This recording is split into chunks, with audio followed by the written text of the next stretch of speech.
അളിയോ ഇവിടെ മുഴുവൻ വൃത്തികേടാക്കുമായിരിക്കും.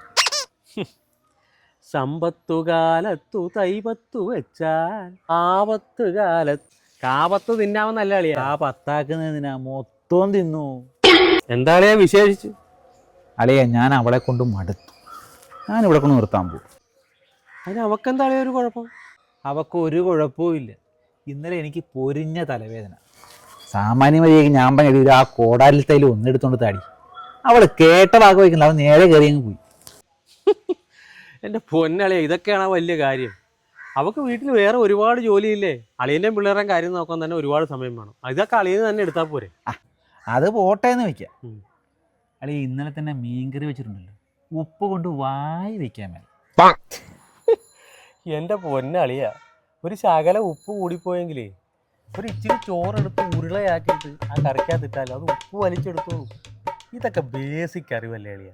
എന്നിട്ട് ആ കറി കളഞ്ഞ അളിയനിപ്പോ പറഞ്ഞില്ലേ, അതുപോലെ തന്നെ ചോറും കൂട്ടി ഒരു പിടി പിടിച്ച്. അല്ല, അളിയന് ബുദ്ധിമുട്ടാണെങ്കിൽ അവക്ക് കൊടുത്ത പൊന്നും പണവും ഇങ്ങോട്ട് തിരിച്ചു തന്നിട്ട് അവളെ ഇവിടെ കൊണ്ട് നിർത്തിയായിരിക്കും. ഇവിടുന്ന് എങ്ങനെ സ്കൂട്ടാകുമോ എന്തോ. എനിക്ക് ഒരു ബുദ്ധിമുട്ടുമില്ല. എൻ്റെ സ്വന്തം പെങ്ങളല്ലേ, എനിക്ക് നോക്കാതിരിക്കാൻ പറ്റില്ല. ഞാൻ പൊന്നുപോലെ നോക്കിക്കോളാം. അളിയ നിൽ. നല്ല മഴക്കാറുണ്ട് അളിയ. ചെന്നില്ലെങ്കിൽ പ്രശ്നമുണ്ട്. ഞാൻ ഇനി നിന്നാൽ ശരിയാവത്തില്ല. ഞാൻ പോകും. അല്ല, നിൽക്കുവാണ് പറഞ്ഞാൽ അടിച്ചിട്ട് പോകും. ഇന്നലെ മേടിച്ചൊരു സാധനം ഇവിടെ ഇരിപ്പുണ്ട്. ഇല്ല, ടിക്കറ്റ് ബുക്ക് ചെയ്തിട്ടുണ്ട്. എന്തിന്? ധ്യാൻ ശ്രീനിവാസന്റെ വെണ്ണയൂരുകും മുൻപ്.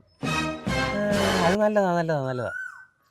ചെന്നില്ലെങ്കിലും ഉണ്ടല്ലോ എൻ്റെ കഴുത്തറത്ത് വയ്ക്കുവാണോ. ചെന്ന് കയറിക്കൊടു. എൻ്റെ പൊന്നളിയ, പെണ്ണുങ്ങളെ കൈകാര്യം ചെയ്യാൻ നല്ലൊരു ഐഡിയ വേണമെങ്കിൽ ഞാൻ പറഞ്ഞുതരാം. അളിയ നേരത്തെ പറഞ്ഞാൽ 2 ഐഡിയ അല്ലേ? അതൊക്കെ.